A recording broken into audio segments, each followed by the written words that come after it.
नमस्कार। आज हम बात करने जा रहे हैं भारत और साउथ अफ्रीका के सांस्कृतिक, सामाजिक, राजनैतिक रिश्तों के बारे में। भारत और साउथ अफ्रीका का बहुत ही ऐतिहासिक संबंध रहा है। हम सबको पता है कि भारत में आज़ादी की लड़ाई की शुरुआत या प्रेरणा कहें तो साउथ अफ्रीका के से ही मिली थी और महात्मा गांधी ने सबसे पहले साउथ अफ्रीका में अ, अंग्रेजी हुकूमत के खिलाफ, रंग भेद की नीति के खिलाफ संघर्ष की शुरुआत की थी और उसके बाद वहाँ कामयाबी मिलने के बाद जब वे भारत आए थे, तो भारत में भी उन्होंने ब्रिटिश हुकूमत के खिलाफ जन आंदोलन खड़ा किया, सत्याग्रह किया और जिसका नतीजा हुआ कि एक लंबे संघर्ष के बाद भारत आज़ाद हुआ और साउथ अफ्रीका भी गुलामी से मुक्त हुआ। आज हमारी खास मेहमान हैं प्रज्ञा मिश्रा जी।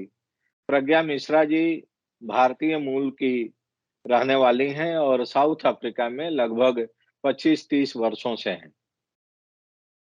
नहीं, फिलहाल प्रज्ञा तो जी, 22 साल हूँ, 22 साल।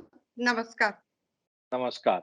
और प्रज्ञा जी लेखिका हैं, बहुत संवेदनशील व्यक्ति हैं, सामाजिक सरोकार के मुद्दों से जुड़ी रहती हैं और समय-समय पर अपनी राय जाहिर करती रहती हैं। प्रज्ञा जी आपका स्वागत है इस संवाद कार्यक्रम में और हम आपको क्या शुरुआत यहीं से करना चाहते हैं कि जब आप लोग भारत से साउथ अफ्रीका गए रोजगार की तलाश में और धीरे-धीरे आप लोग एक तरह से वहाँ सेटल्ड हैं और साउथ अफ्रीका के विकास में आप लोगों का एक बहुत बड़ा कंट्रीब्यूशन है। तो आपका जो भारत से लेके साउथ अफ्रीका की जर्नी रही है, वो किस तरह की रही है? और साउथ अफ्रीका जाने के पीछे क्या मोटिव था, किस तरह का पर्पस था? और आज आप लोग वहाँ किस रूप में साउथ अफ्रीकी समाज को भारत और साउथ अफ्रीका के आपसी सामाजिक सांस्कृतिक रिश्तों को मजबूत करने में लगे हैं? जी। पहले तो मैं बता दूँ मेरा हिंदी इतनी अच्छी नहीं है और मैं 22 साल से यहाँ पे हूँ साउथ अफ्रीका में। बीच में मैं इंडिया गई हूँ, 2 बार गई हूँ और 2001 को मैं शादी करके आई थी, मेरे हस्बैंड आईटी लाइन में है। तो पहले तो वो टीसीएस की तरफ से आए थे, बाद में उन्होंने काफ़ी कंपनी चेंज किए, फिर उन्होंने सत्यम को यहाँ पे एस्टेब्लिश किया। फिर टेक महिंद्रा का अफ्रीका हेड रहे। तो फिलहाल अभी वो एक जर्मन बेस्ड कंपनी में है। तो वो एक्वेंटेड है यहाँ की मार्केटिंग और वो मार्केटिंग सेल्स में है और यहाँ से वो ऑपरेट करते हैं क्योंकि यहाँ की मार्केट के साथ वो एक्वेंटेड है। मैं जॉब करती थी। मैं लास्ट जॉब जब मैंने छोड़ी तो वो एक सेंट्रल गवर्नमेंट जॉब थी, एग्रीकल्चरल फाइनेंस कॉर्पोरेशन। लेकिन मैं शादी करके यहाँ आने के बाद मैंने जॉब कंटिन्यू नहीं किया। मैंने पहले मेरी बेटी हुई, फिर बाद में 2 ट्विन्स हुए। उनकी देखभाल में मेरा अभी टाइम निकल जाता है। तो एक बच्चा मेरा ट्विन्स में एक बच्चा स्पेशल चाइल्ड है, ही इज ऑटिस्टिक, तो उसको थोड़ा ज्यादा ध्यान देना पड़ता है। तो मैं अपना टाइम वही सब लिख के ही ये करती हूँ। मैंने शुरुआत भी किया था मेरी बेटे के ऊपर एक आर्टिकल लिख के, जो बहुत लोगों ने अप्रिशिएट किया।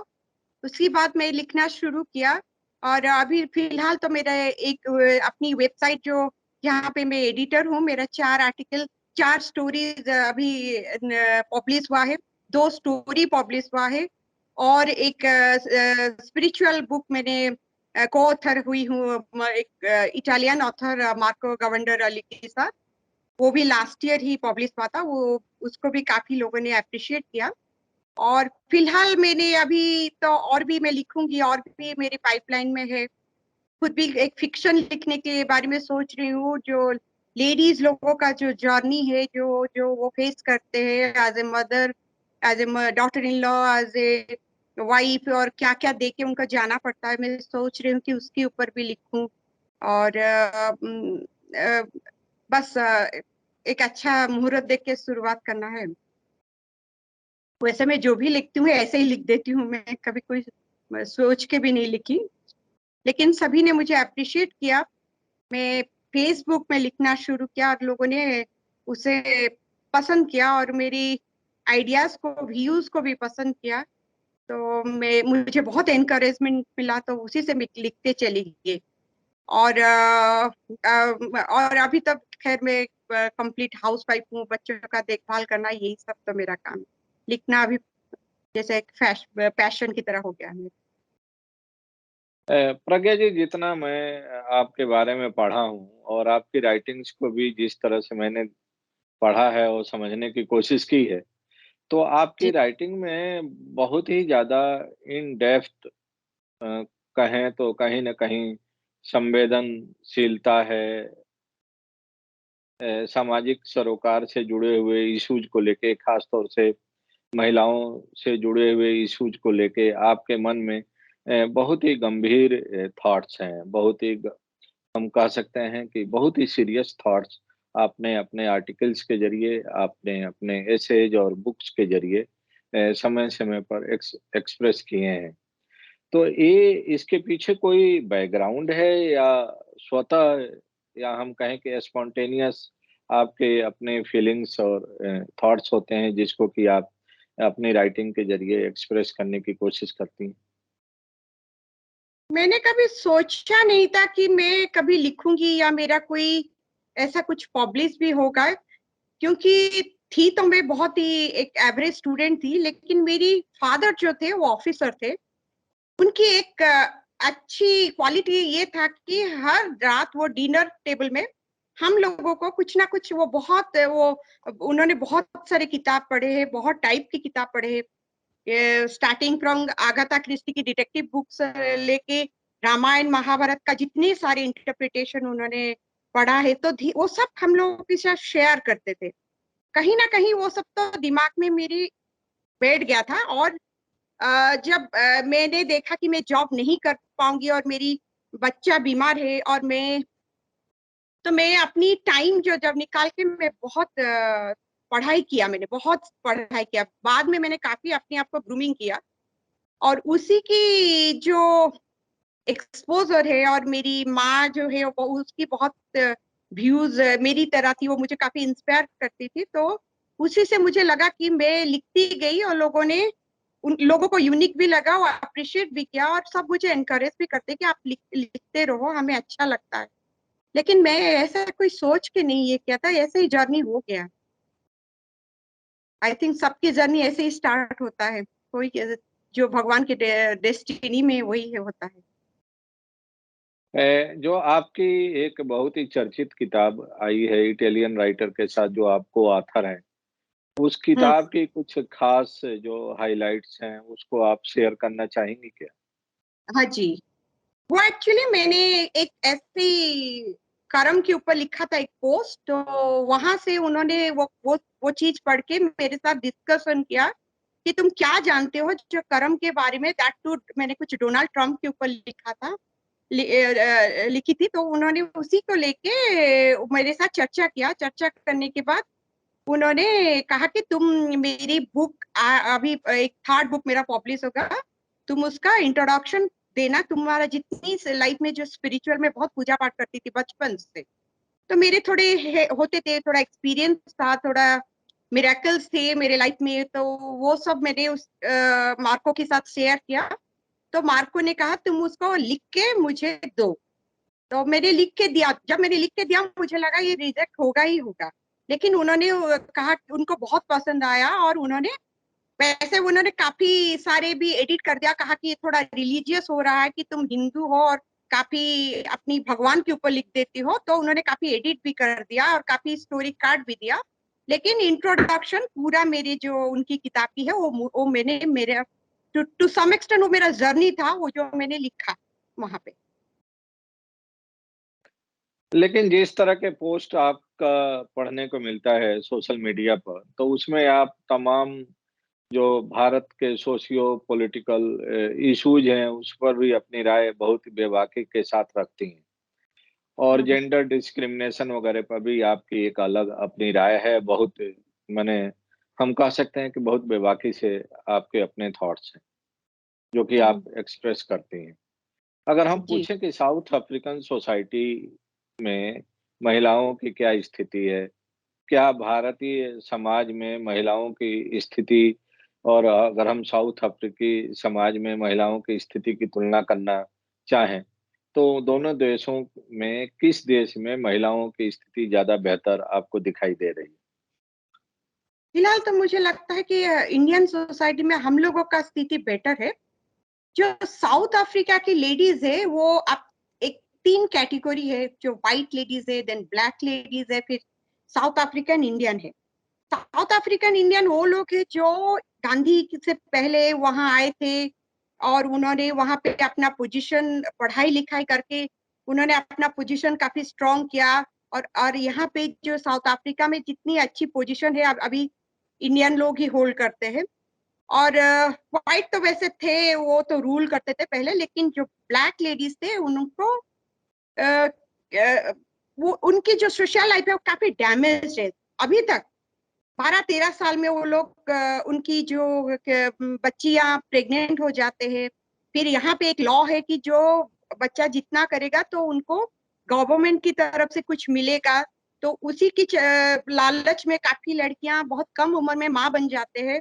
फिर अपनी बच्चे को छोड़ के अपनी नानी के साथ वो काम करते हैं ये आके घरों में। तो फिलहाल जब मैंने 2001 में दिखा था, जो कंडीशन दिखा था वो बहुत बुरा था, बुरा रही इन लेडीज को। अभी फिलहाल बहुत इम्प्रूवमेंट हुआ है ब्लैक एम्पावरमेंट की वजह से। वो लोग अभी जॉब वॉब कर रहे हैं और काफी अच्छी पोजीशन में भी अभी आप उनको देख सकते हैं।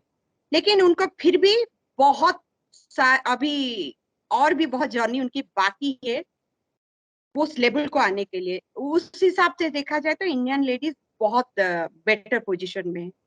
फ्रीडम और एजुकेशन सभी हिसाब से हम लोग बेटर है।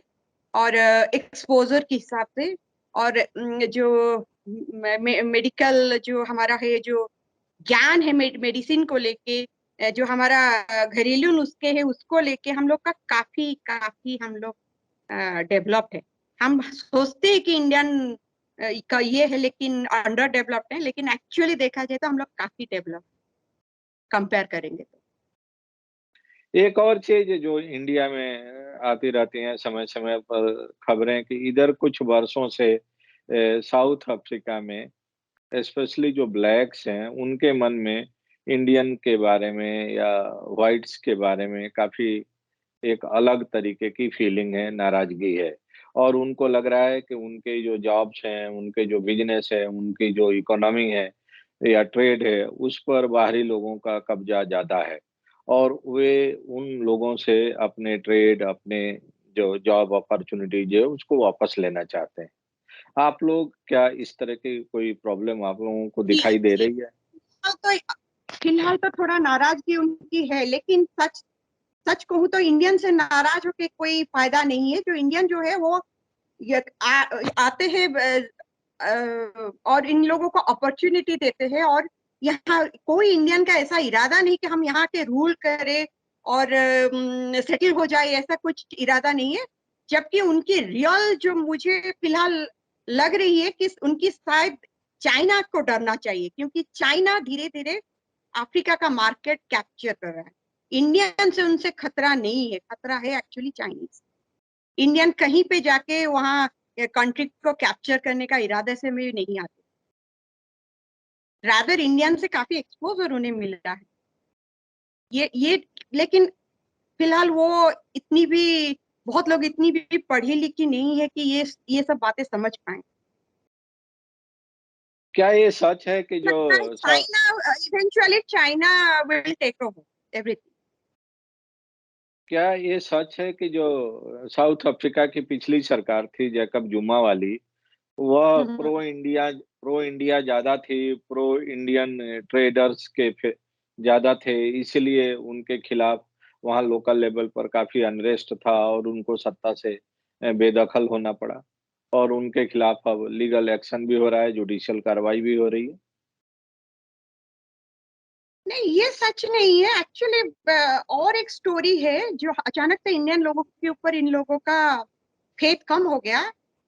वैसे तो मैं नाम नहीं लूंगी। यहाँ कोई एक एस्टेब्लिश बिजनेसमैन थे जो भाई थे।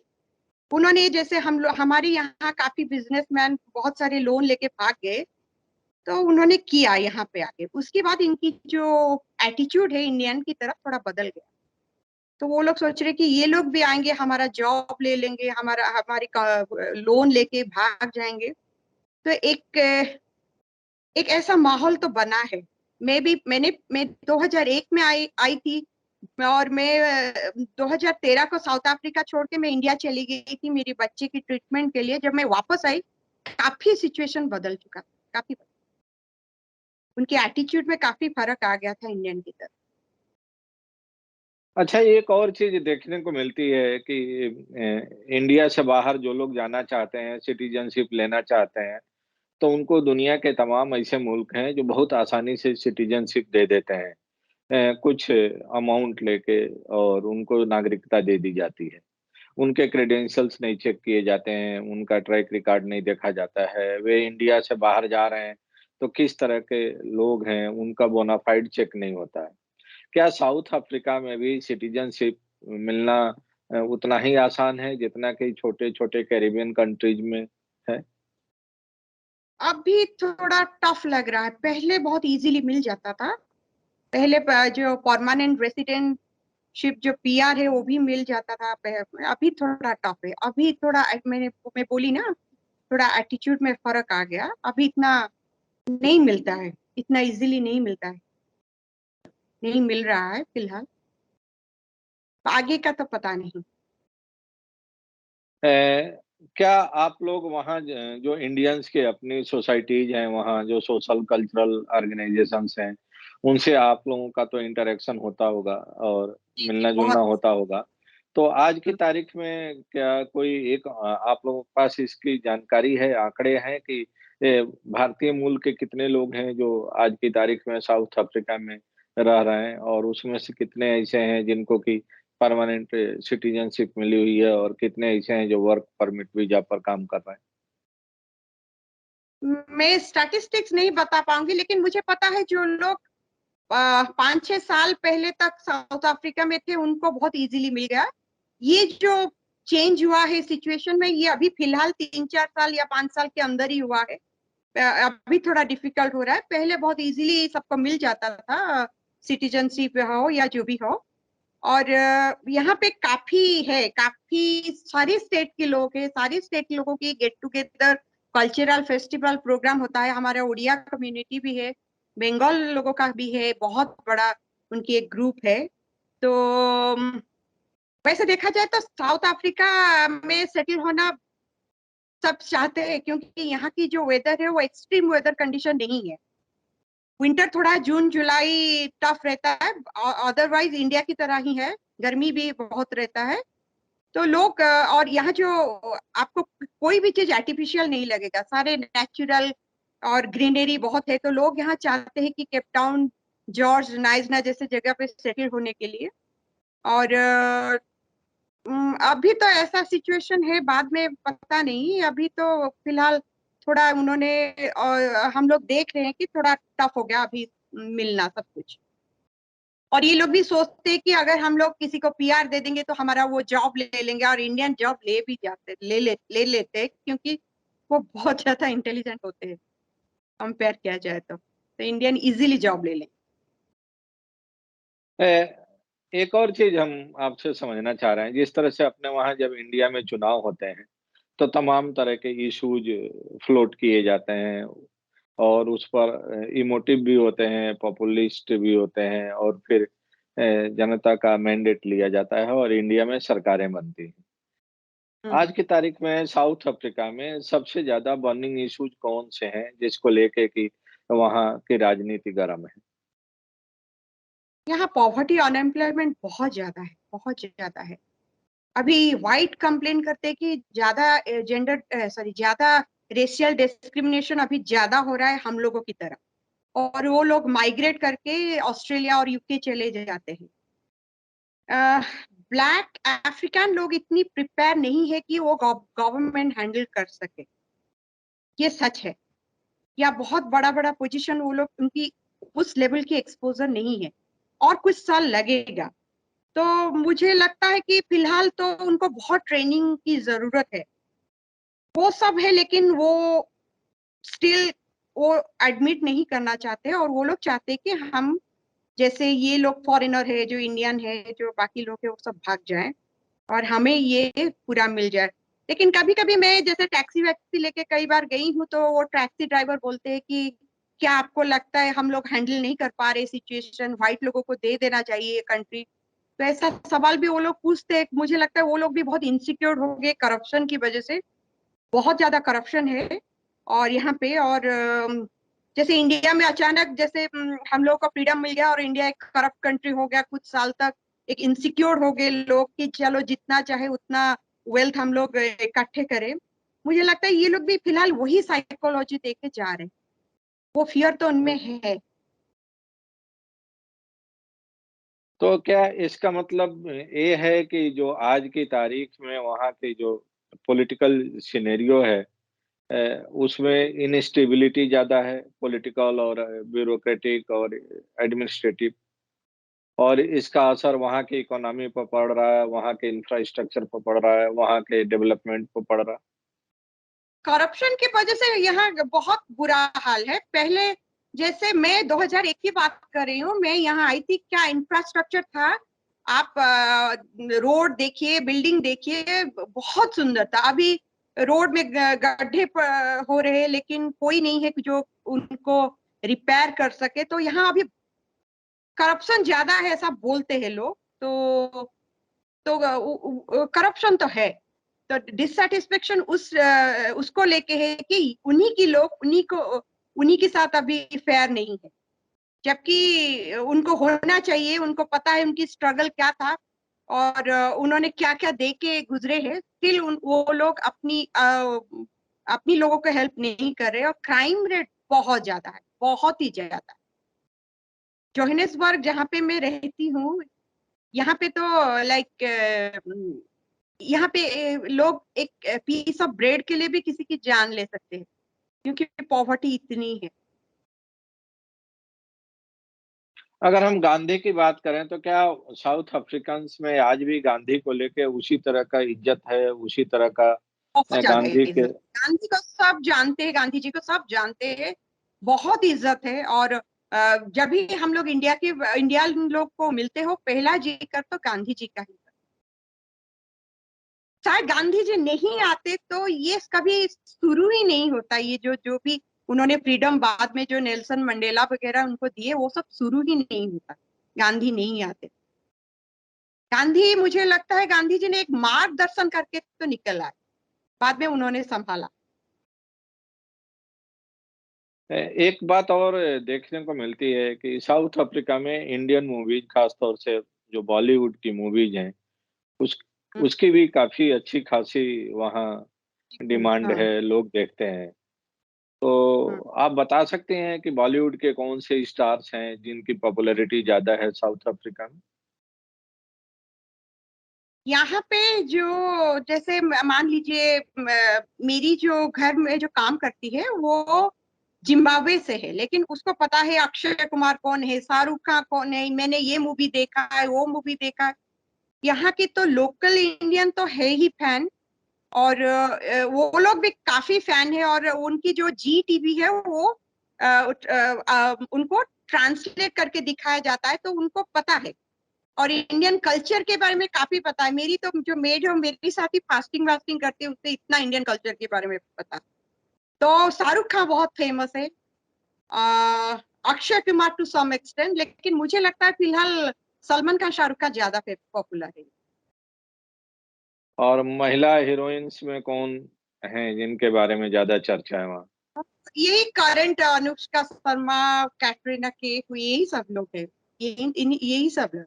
लेकिन नाम नाम से वो शायद नहीं जानते हैं, फेस वाइज जानते हैं। लेकिन शाहरुख खान को मैंने जहां तक देखा है, मैं कई बार ऐसा हुआ कि मैं मूवी हॉल में शाहरुख खान की मूवी देखने के लिए काफी व्हाइट भी बैठे रहते हैं, तो मैं उन्हें पूछती हूँ कि आप इनको जानते हैं ना? हाँ, हम शाहरुख खान की हर मूवी देखने आते हैं। तो he is very popular, he is very popular, that's what I feel. और अगर हम मॉडर्न इंडियन पॉलिटिशियन? क्योंकि 94 या 96 में जो फर्स्ट मूवी इंडिपेंडेंट की बात वहां यहाँ पे रिलीज हुआ था वो था जो दिलवाले दुल्हनिया ले जाएंगे। उसके बाद कुछ कुछ होता है। मुझे लगता है शायद पहला जो मूवीज इंडियन उन्होंने देखा वो यही था, और उसकी वजह से उनके शाहरुख खान के ऊपर बहुत वीकनेस है उनकी। तो अगर हम आपसे कहें कि भारत और साउथ अफ्रीका के बीच में अगर जो मौजूदा थोड़ा-सा आपसी रिश्तों में खटास या तनाव दिखाई दे रहा है, इसको मिनिमाइज़ किया जाए, तो भारत की तरफ से किस तरह के प्रयास होने चाहिए जिससे कि ये जो एक ट्रस्ट डेफ़िसिट है, उसमें कमी लाई जा सकती है? मुझे फिलहाल लगता है कि जितनी कंपनीज है वो बहुत, वैसे भी वो लोग बहुत ब्लैक एम्पावरमेंट चल रहा है, उसकी बेसिस पे बहुत लोगों को अपॉर्चुनिटी मिलता है।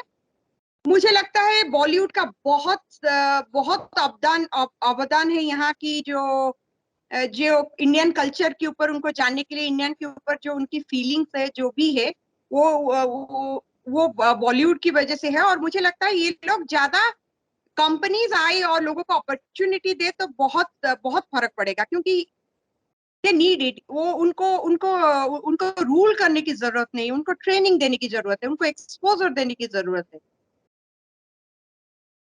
तो खैर अगर यहाँ पे ब बहुत रॉ मटेरियल्स है, यहाँ पे बहुत कुछ है जो अभी तक मुझे लगता है ये लोग एक्सप्लोर उसको उस चीज को नहीं कर पा रहे। उनको थोड़ा हाथ पकड़ना चाहिए। जैसे एक बच्चे को हाथ पकड़ के आप बस उनको चलना सिखा दीजिए, बाकी बाकी ये लोग हैंडल कर लेंगे, मुझे वही लगता है।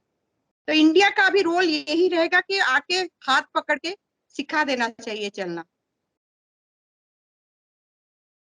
बहुत-बहुत धन्यवाद प्रज्ञा जी।